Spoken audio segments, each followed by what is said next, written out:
ॐ अज्ञानतिमिरान्धस्य ज्ञानाञ्जनशलाकया चक्षुरुन्मिलितं येन तस्मै श्रीगुरुवे नमः।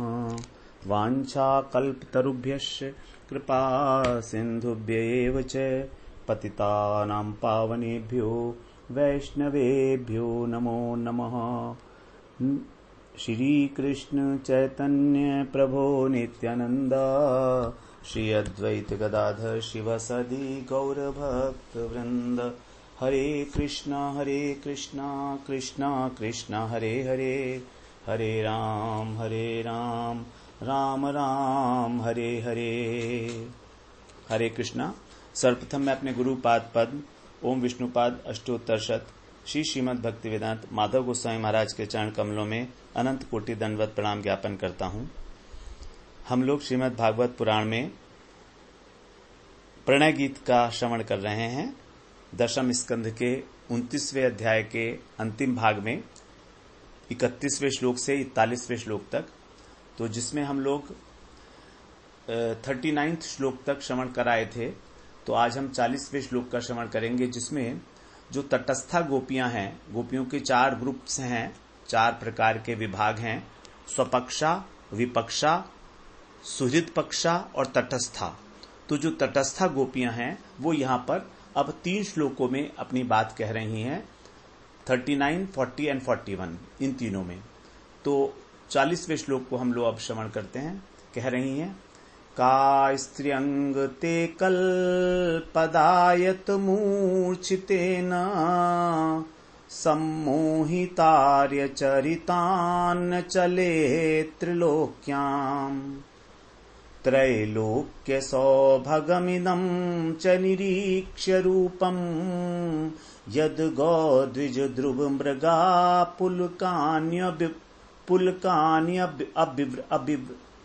अभिभ्रन पुलकानि अभिभ्रन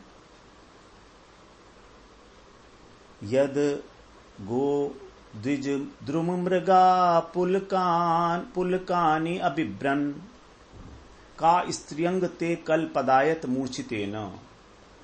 यहां पर गोपियां कह रही हैं, हे अंग, भगवान को संबोधन किया उन्होंने, हे अंग, अंग का मतलब हे प्रियतम, आप कि हमारी तो बात ही क्या। यहां भगवान से कह रही हैं, त्रिलोकी के अंदर, त्रिलोक्याम, त्रिलोकी के अंदर का स्त्री, मतलब ऐसी कौन सी स्त्री है त्रिलोकी के अंदर जो आपकी वंशी की जो मधुर ध्वनि है, कल पदायत, आपकी जो वंशी की अनेक अनेक प्रकार के आप उसमें से स्वर निकालते हो, तो उसकी जो ध्वनि है, उस ध्वनि को जो सुनकर मूर्छित ना हो जाए। मूर्छना, मूर्छितेन, मूर्छितेन का मतलब है यहां पर मूर्छना, मतलब जो विविध प्रकार की मूर्छनाएं निकलती हैं, जैसे आरोह अवरोह पद होते हैं वंशी ध्वनि से जो निकालते हैं, उसके लिए कह रही हैं यहां मूर्छना। यहां मूर्छना का अर्थ मूर्छित होना नहीं है। मूर्छना का अर्थ है कि वेणु के द्वारा जो भगवान आरोह और अवरोह क्रम से जो अलग अलग प्रकार के स्वर निकालते हैं, उसके लिए कहा गया है। विविध प्रकार के ये मूर्छनाएं हैं, तो उनसे सम्मोहिता, मोहित होकर। तो कौन सी ऐसी स्त्री है इस त्रिलोकी के अंदर जो उनसे मोहित होकर अपने आर्य चरिता तन न चले, तो अपने आर्य मर्यादा से, आर्य पथ से विचलित ना हो जाए। चलित माने विचलित होना, न माने नहीं। ऐसी कौन सी स्त्री है जो आपके वेणुनाद के अलग अलग प्रकार के स्वरों को, विविध आलापों को श्रवण करके उनसे के द्वारा मोहित होकर अपनी मर्यादा से विचलित ना हो जाए। ऐसी कौन सी स्त्री है। और स्त्रियों की तो बात छोड़िए, आगे कह रही है चौ माने और, यत गौ द्विज, जो गाय और द्विज, द्विज का मतलब कौन है यहां पर, पक्षी। तो जो गाय को, जो पक्षियों को, जो वृक्ष को, द्रुम माने वृक्ष और मृग माने हिरन, तो जो गाय को, पक्षी को, वृक्ष को और हिरन को भी क्या कर देते हैं, पुलकानी माने रोमांचित कर देते हैं, आनंदित कर देते हैं। अब्रिवन का मतलब है प्रदान करती है। आनंद प्रदान करती है, उनको पुलकायमान कर देती है वो ध्वनि जो है। तो यहां पर द्विज का अर्थ जो है वो पक्षी है। द्विज का अर्थ ब्राह्मण भी होता है, तो यहां पर इसका अर्थ ब्राह्मण नहीं लेके पक्षी लेंगे।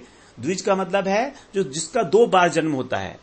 तो पक्षी क्या हुआ, पक्षी पहले अंडा होता है, फिर जब अंडा फूटता है तो उसमें से पक्षी निकलता है, तो इसलिए उसको द्विज कहा जाता है, उसके 2 बार जन्म होते हैं।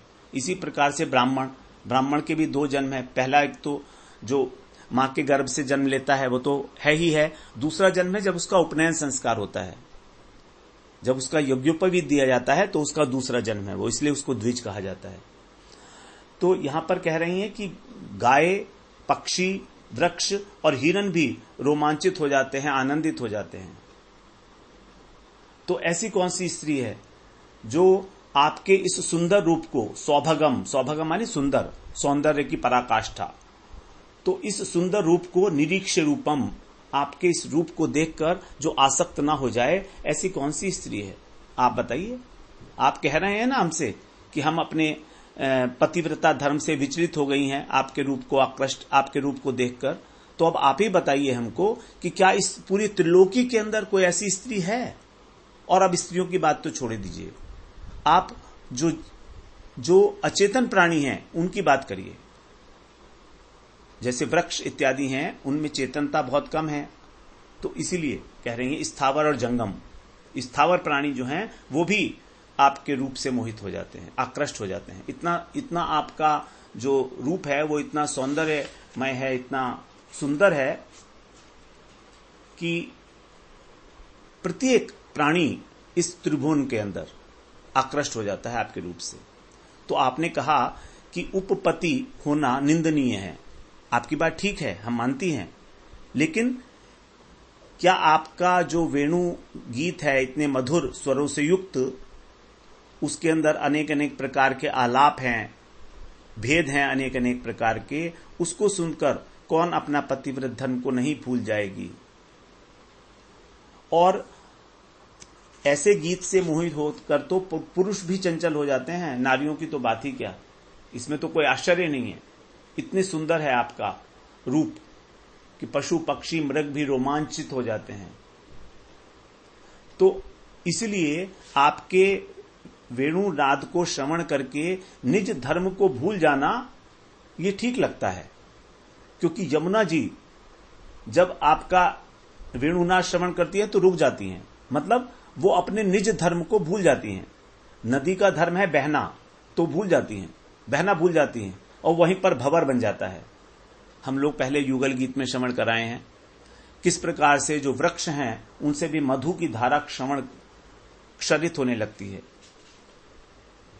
तो हमने आपका रूप का अनुभव करके, आपके रूप का निरीक्षण करके और अनुभव करके, हमने तो अनुभव भी किया है उसका, और बहुत पास से अनुभव किया है, तो क्या हम अपना पातिव्रत धर्म जो है उसको नहीं भूल सकते, अपने निज धर्म को नहीं भूल सकते? ये तो आपके रूप की विशेषता है, आपके वेणुनाद की विशेषता है।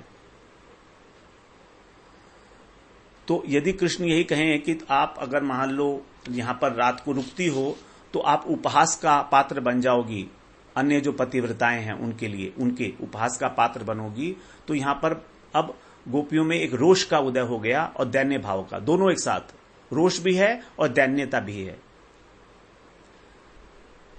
कि जब देवियां जो आकाश में गमन करती हैं, वे भी जब आपका रूप देखकर और स्थगित हो जाती हैं, व्योमयान वनिता जिसको कहा गया है, तो वो भी जो है सब प्रकार से आपके ऊपर आकृष्ट होकर और कश्मलम ययुर अप स्मृत्य निव्य है, कश्मल को प्राप्त हो जाती हैं। स्मरण, उनको स्मरण में नहीं रहता है, उनको स्मरण सब भूल जाती हैं, वो अपने को भूल जाती हैं। तो इस प्रकार से जब व्योमयान वनिता वो भी, और देव्यो विमान गतः, जो आपका वेणु गीत का प्रसंग था 10वें अध्याय में 21वें श्लोक में, 21वें अध्याय में 10वें स्कंध के 21वें अध्याय में 12वें श्लोक में भी यही कहा था, देव्यो विमान गतः, जो देवियां विमान में हैं वो भी, उनका भी जो है निवि बंधन शिथिल हो जाता है आपको देखकर, आसक्त हो जाती हैं वो आपको देखकर। तो यहां पर कल पदायत, कल का मतलब है सुंदर, पद का मतलब है वेणु गायन, और आयत और अमृत, कहीं कहीं आयत है कहीं पर अमृत है। आयत का मतलब होता है लंबा, तो कभी कभी भगवान अपने वेणुनाद को बहुत लंबा खींचते हैं, किसी स्वर को बहुत लंबा खींचते हैं, तो उसमें और अधिक आकर्षण आ जाता है। और दूसरी बात, यदि हम आयत के स्थान पर अमृत शब्द रखें तो अमृत तो है ही है भगवान का वेणुनाद, तो उस प्रकार के अमृत को श्रवण करके, आपके वेणुनाद को श्रवण करके हम लोग किस प्रकार से धैर्य धारण करें, किस प्रकार से हम अपने घर में रह सकती थी। तो देखिए वहां पर जो है युगल गीत में भगवान गौचारण के लिए वन में गए हुए हैं, और जब गए हुए हैं तो भगवान के दर्शन नहीं हो रहे हैं, केवल भाव नेत्रों से गोपियां इस प्रकार का वर्णन कर रही थी, और यहां पर साक्षात भगवान सामने खड़े हुए हैं। तो अदर्शन में भगवान के और दर्शन में, दोनों में एक ही स्थिति हो रही है, स्थिति में कोई अंतर नहीं है दोनों में। जो चाहे भगवान का अदर्शन हो चाहे भगवान का दर्शन हो, गोपियों के भाव उसी प्रकार से हृदय के अंदर उनके प्रकाशित हो रहे हैं। तो ये वेणुनाद का जो प्रभाव है ये सब प्रकार से सम्मोहक है, चाहे भगवान के दर्शन हो चाहे ना हो, सब प्रकार से। अगर दर्शन नहीं हो रहे हैं तो भक्त जो है अपने अंतश्चिंतित देह से भगवान का भजन करते हुए उस वेणुनाद का श्रवण करता है। जैसे गोपियां भाव नेत्रों से भगवान का दर्शन कर रही हैं जब भगवान वन में गए हुए हैं गौचारण के लिए, और जब सामने हैं तो सामने दिख ही रहे हैं। तो दोनों प्रकार से भक्त भी साधन अवस्था में और सिद्ध अवस्था में, दोनों प्रकार से भक्त भगवान के वेणुनाद के प्रति आकृष्ट हो जाता है, भगवान के रूप के प्रति आकृष्ट हो जाता है। तो भगवान का दर्शन देना या न देना, दर्शन देना या न देना, इससे भक्त के ऊपर ज्यादा फर्क नहीं पड़ता है, क्योंकि भक्त तो अपने भाव में डूबा हुआ है भगवान के प्रति, भाव नेत्रों से वो देख रहा है। जैसे हमने ध्रुव महाराज के चरित्र में पढ़ा था कि ध्रुव महाराज अपने हृदय के अंदर भगवान का दर्शन कर रहे थे। अब जब भगवान सामने आकर खड़े हो गए साक्षात, तो भी उनके नेत्र बंद हैं, क्योंकि वो तो अपने हृदय के अंदर साक्षात भगवान के दर्शन कर रहे थे, इतना आनंद हो रहा था उनको, विभोर थे। तो भगवान जब सामने आ गए तो भगवान ने सोचा अरे ये तो आंख ही नहीं खोल रहा है अपनी मेरे को देखने के लिए। तो भगवान ने क्या किया, उनके अंतःकरण से जो उनकी मूर्ति थी वहां पर हृदय में, उसको अंतर्ध्यान कर दिया। तो जब वहां से अंतर्ध्यान हो गए भगवान, तब सक पका गए ध्रुव महाराज, और तब उन्होंने आंखें खोली और देखा कि अरे जो मेरे हृदय में मूर्ति थी वही मेरे सामने खड़ी हुई है। तो यह है भक्त की दशा। भावावस्था में जो प्राप्त भक्त हैं उनकी दशा इस प्रकार की हो जाती है, अर्धबाह्य दशा जिसको हम बोलते हैं। तो दर्शन और अदर्शन दोनों में समान स्थिति है, और यहां पर भगवान को कह रही है वो इदम सौभगम इदम। इदम का मतलब है साक्षात, प्रत्यक्ष। भगवान की जो मोहकता है, भगवान का जो मोहनत्व है, मन को मोहने का जो गुण है भगवान का, वो इदम सौभगम इदम, इस सुंदर रूप को हम साक्षात देख रही हैं, प्रत्यक्ष देख रही हैं। ये कोई ऐसी इमेजिनेशन वाली बात नहीं है, इदम है ये। तो जब हम केवल आपके वेणुनाद को श्रवण करके ही मोहित हो जाती हैं, तो फिर इदम रूपम, आपका जो इतना सुंदर रूप है सौभगम, इसको निरीक्षण करके, इसका दर्शन करके मोहित नहीं होंगी। हम अब जब आपने वेणुनाद किया तो हम अपने घरों में श्रवण किया, हम मोहित हो गए। अब वहां से हम यहां पर आए, अब यहां पर आकर हमने आपके रूप का दर्शन किया, तो हमारी स्थिति तो अब और भी दयनीय हो गई है। हम तो अब बिल्कुल सब प्रकार से सम्मोहित हो चुकी हैं। तभी यहां पर कहा है सम्मोहिता, न कि मोहिता। सम्मोहिता का स्त्रियंग ते कल पदायत मूर्छितेन सम्मोहिता आर्य चरितान न चलेत त्रिलोक्याम। हम लोग सम्मोहित होकर सम्यक प्रकार से मोहित हैं। अब हम कुछ भी करने में सक्षम नहीं है। आप कहो कि आप घर लौट जाओ, हम नहीं जा सकते, कुछ भी नहीं कर सकते। तो निरीक्षण का तो कहना ही क्या। तो ये एक न्याय होता है जिसको बोलते हैं हम कैमुतिक न्याय। कैमुतिक का मतलब है किम प्लस उत। किम माने क्या, उत माने कहा जाए। तो क्या कहा जाए? जब श्रवण से मोहित हो गए तो दर्शन से मोहित होंगे ही होंगे, इसके विषय में कहना ही क्या। इसको बोलते हैं कैमुतिक न्याय। तो बहुत सारी बातें कैमुतिक न्याय से हम लोगों को समझ लेनी होती हैं, श्रीमद् भागवत में या और अन्य किसी भी ग्रंथ में। और ये भगवान का रूप कैसा है? ये तो पुरुषों को भी सम्मोहित कर लेता है और कृष्ण को स्वयं सम्मोहित करता है। अब इसमें किसी प्रकार का कोई संशय रखने की तो आवश्यकता नहीं है, क्योंकि युगल गीत के अंदर गोपियों ने स्वयं ये बात कही है कि इंद्र इत्यादि जितने भी देवता हैं वो सब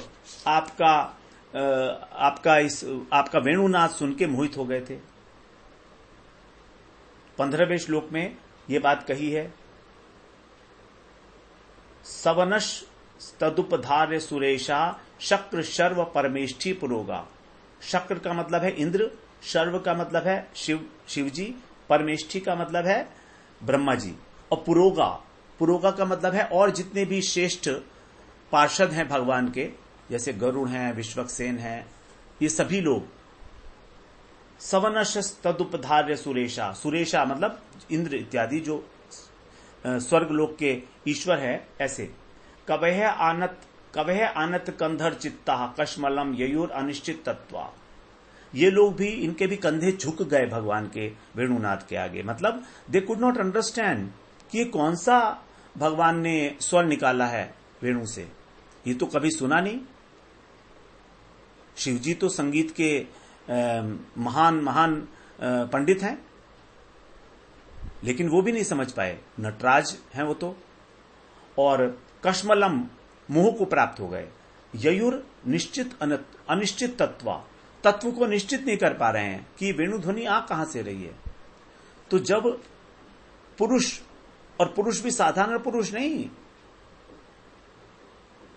इंद्र, ब्रह्मा, शिव इत्यादि भी आपके वेणुनाद से जब इस प्रकार से मोहित हो जाते हैं और अपने सर को नतमस्तक कर देते हैं, तब फिर हमारी तो क्या बात है। और आप स्वयं भी तो अपने मुंह, अपने स्वरूप के द्वारा मोहित हो जाते हो। जैसे कि भागवत में कहा गया है तीसरे स्कंद के 2 अध्याय के 12वें श्लोक में, विस्मापनम स्वस्य च सौभगर्दे परम पदम भूषण भूषणांगम। उद्धव ने, विदुर जी से उद्धव जी बता रहे हैं कि भगवान अपनी योग माया शक्ति के प्रभाव से अपने स्वरूप को जिस प्रकार यहां प्रकाशित किया, लीला के उपयोगी स्वरूप को। श्लोक इस प्रकार से है, यन्मत लीलौपैकम स्वयोग माया बलम दर्शयताग्रहीतम विस्मापनम स्वस्य च सौभगर्दे परम पदम भूषण भूषणांगम। इस मर्त्य लोक में लीला के उपयोगी अपने श्री विग्रह को भगवान ने अपनी योग माया का आश्रय लेकर जिस प्रकार प्रकाशित किया, उस श्री विग्रह को देखकर विस्मापनम, विस्मित हो गए भगवान। सौभ गर्दे कि ये सौंदर्य का निकेतन कौन है, अतुलनीय है, सौभाग्य का और सौंदर्य की पराकाष्ठा, परम पदम भूषण भूषणांगम, जिससे कि जो भूषण हैं उनका भी, वो भी भूषित हो रहे हैं। आभूषण हमारे शरीर को भूषित करते हैं, लेकिन यहां पर उल्टा हो रहा है, भगवान के अंग उन आभूषणों की शोभा बन गए हैं। परम पदम भूषण भूषणांगम। तो आप स्वयं जब अपने इस स्वरूप से आकृष्ट हो जाते हो, तो फिर हमारी तो बात क्या है। आप इस प्रकार से जो हमारे को सोच रहे हो कि हम क्यों अपने पातिव्रत धर्म को छोड़कर आपकी सेवा करने के लिए आ गई हैं, इसमें आपको किसी भी प्रकार का कोई आश्चर्य नहीं रखना चाहिए, ऐसा हमारा मानना है। और फिर चलो, ये लोग तो सब जानते हैं कि क्या चीज अच्छी है, क्या चीज बुरी है, सार और असार को जानने वाले हैं शिव जी, ब्रह्मा जी इत्यादि। लेकिन जो गाय, पक्षी, वृक्ष इत्यादि हैं वे भी तो रोमांचित हो जाते हैं। तो वास्तविक जो आश्चर्य है, आश्चर्य का विषय तो यही है कि जो स्थावर प्राणी हैं वो भी आपके स्वरूप से आकृष्ट होकर, मोहित होकर अपने धर्म को भूल जाते हैं। इसलिए आपका बार बार हमसे ये कहना कि हम अपने घरों को लौट जाएं, किसी प्रकार से भी ये हमको स्वीकार नहीं है। आपकी बात को देखना, सभी लोग आपके रूप का दर्शन करके खो जाते हैं, ऐसा है आपकी भुवन मोहन माधुरी रूप। इसलिए इसमें हमारा दोष नहीं है, दोष आपके वेणुगान का है, वेणु माधुरी का है और रूप माधुरी का है। यहां पर भगवान की जो 2 माधुरी हैं, 4 माधुरी भगवान की बताई गई हैं, जो कृष्ण को नारायण से विशेष बनाती हैं। भगवान के 64 गुणों में जो 4 गुण हैं लास्ट के, वो यही हैं: वेणु माधुरी, रूप माधुरी, भगवान की लीला माधुरी और प्रेम माधुरी। तो इसके अंदर, इस माधुरी के अंदर तो पशु पक्षी भी खो जाते हैं, पुलकित हो जाते हैं, एक टक आपकी ओर दृष्टि लगाकर देखने लगते हैं। एक टक वन की हिरनियां वो आपके साथ साथ चलने लगती हैं। उड़ते हुए जो पक्षी हैं वे भी अपने नयन मूंद कर वृक्षों पर बैठ जाते हैं। हम लोग युगल गीत में सब बातें श्रवण कराए हैं और वेणु गीत में भी इस तरह की चर्चा की गई है। यहां तक कि जो वृक्ष हैं अचेतन, वे भी विभोर हो जाते हैं और उनसे भी मधुधारा निकलने लगती है। उनके अंदर भी रोमांच हो जाता है पुष्प के रूप में, नए नए पल्लवों के रूप में। और पर्वत शिलाएं तो पिघल जाती हैं, नदियों का जल स्थगित हो जाता है, भंवर बन जाते हैं उसमें। तो इस प्रकार हम आपके चरणों में हमेशा हमेशा के लिए बिक गई हैं। और इसमें दोष किसी का भी नहीं है, दोष आपका ही है केवल, और किसी का कोई दोष नहीं है। तो यहां पर भगवान के ऊपर ही उन्होंने दोषारोपण कर दिया कि अब तो आप हमें स्वीकार करोगे। अब यदि भगवान उनसे कहें कि तुमने लक्ष्मी जी के ऊपर आरोप लगाया, क्योंकि लक्ष्मी जी तो पतिव्रता हैं, और तुमने ये कह दिया बड़े आसानी के साथ कि वो अपने पातिव्रत धर्म को छोड़कर आपके ऊपर मोहित हो गई, क्योंकि तुम स्वयं अपने पतियों को छोड़ के आई हो, इसलिए शायद तुमने उन निर्दोष लक्ष्मी जी के ऊपर भी एक आरोप लगा दिया, दोषारोपण कर दिया तुमने, तो तुम अपराधिनी हो गई हो अब। तो गोपियां कहती हैं, देखो हम लक्ष्मी जी के ऊपर कोई आरोप नहीं कर रही हैं, बल्कि आरोप हम कर रही हैं उस विधाता के ऊपर कि उसने आपको बनाया और आपका रूप ऐसा बना दिया जो तीनों लोकों के जो धर्म हैं उनको ध्वंस कर देगा। विधाता ने जो आपकी सृष्टि की है वो ऐसी की है कि आपके रूप के द्वारा सारे के सारे त्रिलोकी के धर्म ही नष्ट हो जाएंगे। त्रिलोकी के अंदर सभी आ गए, तीनों लोकों के अंदर ये वाला जगत भी आ गया यहां पर, और वैकुंठ तक, वैकुंठ भी उसी में आ गया। त्रिलोकी त्रिभुवन में हम लोग कई बार अलग अलग तरीके से इसको लेते हैं। तो 3 लोक के अंदर कौन है, जैसे एक तो हमारा पृथ्वी लोक, मर्त्य लोक, उसके बाद फिर दूसरा आ जाता है हमारा स्वर्ग लोक, और फिर तीसरा स्वर्ग से ऊपर के लोक, अथवा पृथ्वी के नीचे के एक लोक पृथ्वी लोक और पृथ्वी से ऊपर के लोक, इसको भी त्रिभुवन बोलते हैं। जो 14 भुवन है इसको भी त्रिभुवन बोल दिया जाता है। लेकिन कभी कभी त्रिभुवन में ये ब्रह्मांड, जड़ ब्रह्मांड, इसके ऊपर वैकुंठ और फिर इसके ऊपर गोलोक धाम, इसको भी त्रिभुवन बोला जाता है। तो यहां पर त्रिलोकी के लिए कह रही है वो त्रिभुवन, पूरा का पूरा त्रिभुवन, वैकुंठ तक, वैकुंठ से ऊपर सभी लोग, मथुरा द्वारका वो भी आ गया इसमें त्रिलोक के अंदर, वृंदावन धाम में, गोलोक धाम में। तो इस प्रकार से त्रिलोकी के अंदर ऐसी कोई भी स्त्री नहीं है जो अपने स्वधर्म से भ्रष्ट ना हो जाए, अपने पतिव्रत धर्म से भ्रष्ट विचलित ना हो जाए। आपको देखकर आपका जो रूप है, ये 3 लोक बताए ना, प्राकृत लोक और अप्राकृत वैकुंठ, इनके अंदर जितना भी सौंदर्य है वो सारा का सारा सौंदर्य मिलाकर केवल आपके सौंदर्य की एक कणिका मात्र है, एक बिंदु, एक बूंद मात्र है बस। तो यदि आपके सौंदर्य पर मोहित हो भी जाता है कोई, तो उसमें कोई उसका दोष नहीं है। इसलिए आप केवल स्त्रियों को ही इस प्रकार का दोष दो, ये ठीक नहीं है।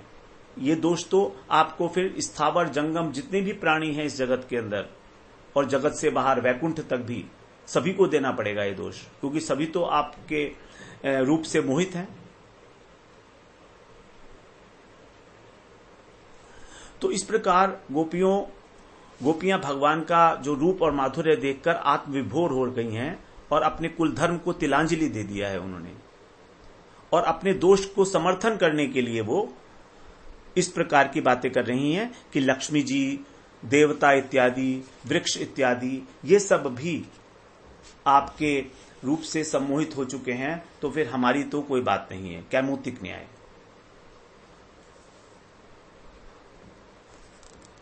तो भगवान के जिस रूप का यहां पर गोपियों ने अनुसंधान किया है, वो हम भक्तों के लिए, साधकों के लिए बड़ा ही उपादेय है, बड़ा ही कल्याणकारी है।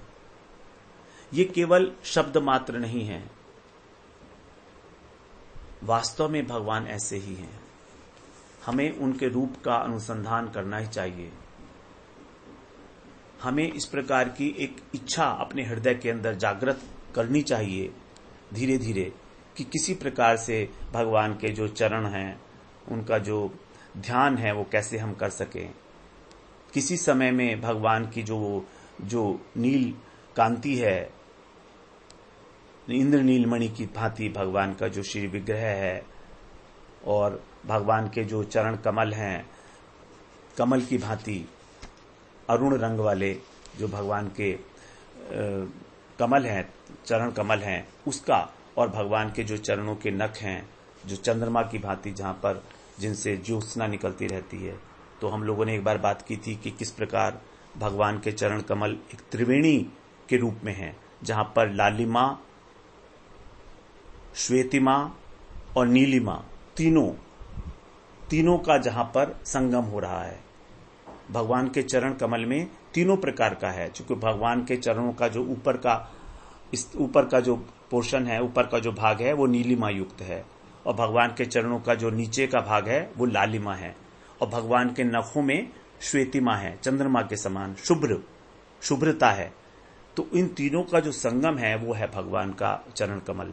उन्हीं चरण कमलों के लिए गोपियां यहां पर अपनी लालसामयी दैन्यता, उसके लिए प्रार्थना यहां पर अपना व्यक्त कर रही हैं। किस प्रकार से गोपियां भगवान की बातों का उत्तर देते हुए, थोड़ा सा उनके अंदर रोष भी है, साथ साथ प्रार्थना भी है, दैन्यता भी है, सभी चीजें हैं, सभी भाव के साथ मिलकर यहां पर। और भगवान यही चाह रहे थे। भगवान चाहते थे कि गोपियां अपने हृदय के जो उद्गार हैं वो स्पष्ट रूप से व्यक्त करें, तभी हमको रास जो हम क्रीड़ा करेंगे उसके अंदर उपलब्धि होगी आनंद की। क्योंकि रास क्रीड़ा में जो आनंद की उपलब्धि हुई है वो आनंद की पराकाष्ठा है। तो भगवान अपनी ओर से अधिक सर्वोत्तम आनंद देना चाहते हैं, और उसी प्रकार से गोपियां कृष्ण को आनंद देने के लिए लालायित हैं कि कृष्ण किस प्रकार से अधिक आनंदित होंगे। तो गोपियों की इन बातों को सुनकर भगवान को इतना अधिक आनंद हो रहा है कि बाद में वो कहेंगे गोपियों से कि मैं आपका ऋणी हो गया हूं, आपने मेरे लिए जो किया है, सब कुछ छोड़ा है, मैं आपका चिरकाल के लिए ऋणी हो गया हूं। अब आप अपने साधु स्वभाव से ही मुझको ऋण मुक्त कर सकती हो यदि चाहो तो। मैं तो देवताओं की आयु प्राप्त करके भी उस ऋण से मुक्त नहीं हो सकता, ये भगवान आगे जाकर कहेंगे। तो इस प्रकार से हम लोगों ने 40वें श्लोक का श्रवण किया। फिर कल हम 41वें श्लोक में प्रवेश करेंगे। वांछा कल्पतरुभ्यश्च कृपा सिंधुभ्येव च पतितानां पावनेभ्यो वैष्णवेभ्यो नमो नमः।